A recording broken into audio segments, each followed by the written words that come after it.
Hello दोस्तों, कैसे हैं आप। उम्मीद करती हूँ आप सभी बहुत अच्छे होंगे। चलिए जानते हैं अपनी आज की कहानी के बारे में।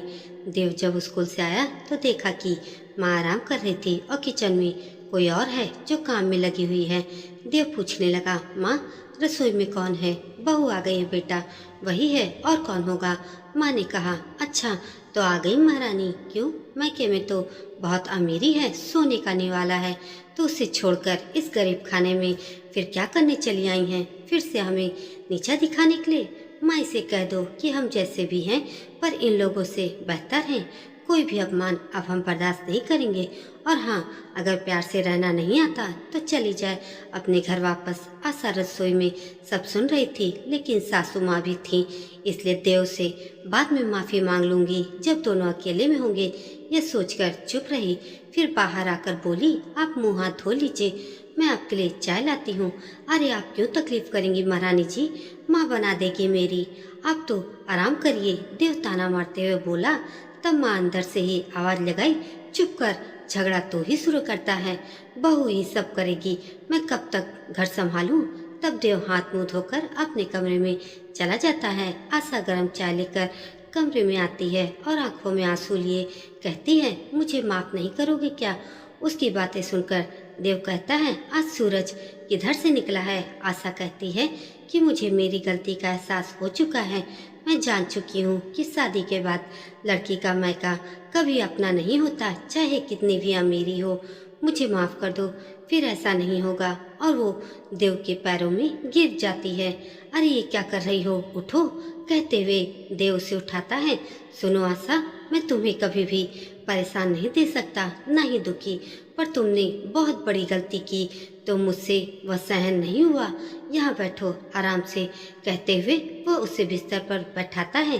देव एक किसान का बेटा है, पढ़ाई में अच्छा होने के कारण लेक्चरर के पद पर उसकी पोस्टिंग हो गई थी। दिखने में साधारण सा, हाइट भी थोड़ी ही कम ही थी। आशा के पिताजी ने देखा कि छोटे किसान का बेटा है पर बहुत मेधावी है, अच्छे पद पर है, आगे पदोन्नति के अवसर भी हैं, तो आशा का रिश्ता उससे कर देते हैं, जबकि वो इलाके के सबसे अमीर आदमी हैं। उनकी खेती देव से 10 गुना ज्यादा थी। पर आशा को जब पता चला कि उसके ससुराल की जमीन उसके एक चौथाई भी नहीं है और देव भी उसे पसंद नहीं था, तब वह ये शादी नहीं करना चाहती थी। लेकिन अपने पिताजी के आगे वह कुछ बोल नहीं पाई। शादी तो कर ली, पर उसने रोज अपने पति और ससुराल वालों को वो नीचा दिखाती रहती थी। जब भी घर में आना जाता था तो कहती थी, इतना तो हमारे यहाँ जब लास्ट में झाड़न करते हैं ना सफाई के लिए, तब निकल जाता है जितना आपके यहाँ होता है। अब सास से कहती थी कि ऐसी साड़ी तो हमारी नौकरानी भी नहीं पहनती जैसा आप पहनती हो। हर बात में उन्हें नीचा दिखाना उसका रोज का काम हो गया था। एक दिन देव से नहीं रहा गया तो उसने कह ही दिया कि ये घर और मैं कोई भी तुम्हारे लायक नहीं है, तुम चली जाओ यहाँ से, जब चाहोगी मैं तुम्हें तलाक दे दूंगा। तब आशा खुशी खुशी अपने मैके चली गई। 15 दिन बाद ही गांव के लोग बातें करना शुरू कर दिए थे कि कितने दिनों में आ जाओगी, क्या बात हो गई है। मैके में सबका व्यवहार भी बदल गया था। उसने महसूस किया जैसे वो अपने घर में नहीं किसी और के घर में आ गई हो। एक दिन खुद की माँ ने भी जब किसी बात को लेकर कह ही दिया कि यह हमारे घर का मामला है, इसलिए तुम मत बोला करो। तब धीरे धीरे समझ में आ गया कि जैसा भी हो पति का घर ही उसका है, वहीं रहूंगी तब इज्जत है, वरना कुछ भी नहीं। उसने अपने भाई से कहा कि मुझे मेरे ससुराल छोड़ाओ, तो वह मुझे ले आया। आशा ने सारी बात देव को बताई और भविष्य में कभी भी किसी का भी अपमान न करने की कसम खा ली थी। देव ने भी उसे माफ कर प्यार से सीने से लगा लिया।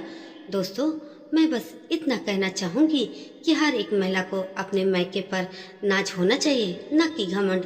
कभी भी ससुराल और मायके की तुलना नहीं करनी चाहिए, और न ही मायके की बड़ाई ससुराल में या फिर ससुराल की बड़ाई मायके में करनी चाहिए, जिससे कि मायके और ससुराल दोनों ही जगह पर उसका अपना मान सम्मान बना रहे। दोस्तों, आप भी अगर मेरी इस बात से सहमत हैं तो कमेंट में ज़रूर बताइएगा। और यह कहानी आपको थोड़ी भी अच्छी लगी हो तो एक लाइक कर देकर मेरे चैनल को सब्सक्राइब भी कर दीजिएगा। धन्यवाद।